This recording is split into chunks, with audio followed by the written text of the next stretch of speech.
Hello, আজ আমার মায়ের হাতে বানানো মাটন বিরিয়ানির রেসিপি শেয়ার করব আপনাদের সাথে। তো চলুন দেখে নেওয়া যাক রেসিপিটা। প্রথমেই বিরিয়ানির আলুগুলো ভালো করে ভেজে তুলে নিতে হবে। এরপর ওই তেলেই গোটা গরম মশলা, তেজপাতা এবং কেটে রাখা পেঁয়াজ দিয়ে দিতে হবে। একটু ফ্রাই হয়ে এলে তারপর দিতে হবে পেঁয়াজ বাটা বেশ খানিকটা পরিমাণে। এরপরে দিতে হবে আদা রসুন বাটা। একটু ভালো করে নাড়িয়ে নিয়ে লাল লঙ্কা বাটা দিয়ে দিতে হবে পরিমাণ মতো। এরপর কিছুটা নুন দিয়ে আবার একটু ভালো করে মশলাটা ফ্রাই করে আগে থেকে নুন আর আদা রসুন দিয়ে ম্যারিনেট করে রাখা মাটনটা দিয়ে দিতে হবে। এদিকে হাঁড়িতে জল গরম করে তার মধ্যে তেজপাতা, সাদা তেল এবং পরিমাণ মতো নুন দিয়ে ফুটিয়ে নিতে হবে। হাঁড়ির জল ফুটে উঠলে তারপর তার মধ্যে দিয়ে দিতে হবে বিরিয়ানির চাল।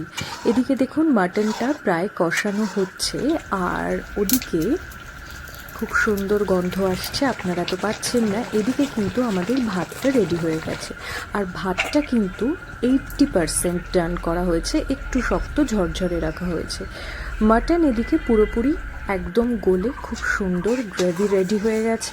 এবার আমরা বিরিয়ানিটা সাজিয়ে নেব। এই জন্য নিয়ে নেওয়া হয়েছে একটা বড় সাইজের সসপ্যান আর তাতে খুব ভালো করে ঘি মাখিয়ে নেওয়া হচ্ছে। এরপর এর ওপরে আমরা তেজপাতা দিয়ে একটা লেয়ার তৈরি করব। এটা একটা বেড হবে এবং এর ওপরেই পুরো বিরিয়ানিটা সাজানো হবে। প্রথমেই আমরা রাইস দিয়ে একটা সুন্দর লেয়ার করে নিলাম। বেশ খানিকটা রাইস দেওয়া হয়েছে, তার ওপর মাটন, আলু এবং ঝোল সব কিছু পরিমাণ মতো সুন্দরভাবে সাজিয়ে দিলাম। তারপর দিলাম বেশ খানিকটা বেরেস্তা। এরপর আমি গোলাপ জল, কেওড়া জল আর বিরিয়ানি মশলা এবং লিকুইড দুধ দিয়ে একটা মশলা রেডি করে রেখেছি, সেটাও কিছুটা দিয়ে দিলাম।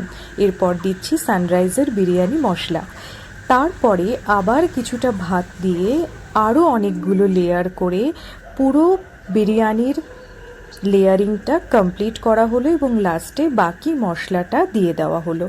এরপর আরও কিছুটা গুঁড়ো মশলা দিয়ে এবং দরাজ হাতে ঘি ছড়িয়ে ইচ্ছে হলে কিছুটা কাঁচা লঙ্কা দিয়ে ঢাকা দিয়ে দমে রেখে দিতে হবে 40 থেকে 45 মিনিট। সেদিন দিদুন বাড়িতে গিয়ে মাটির উনুনে রান্না করা হয়েছিল এই মাটন বিরিয়ানিটা।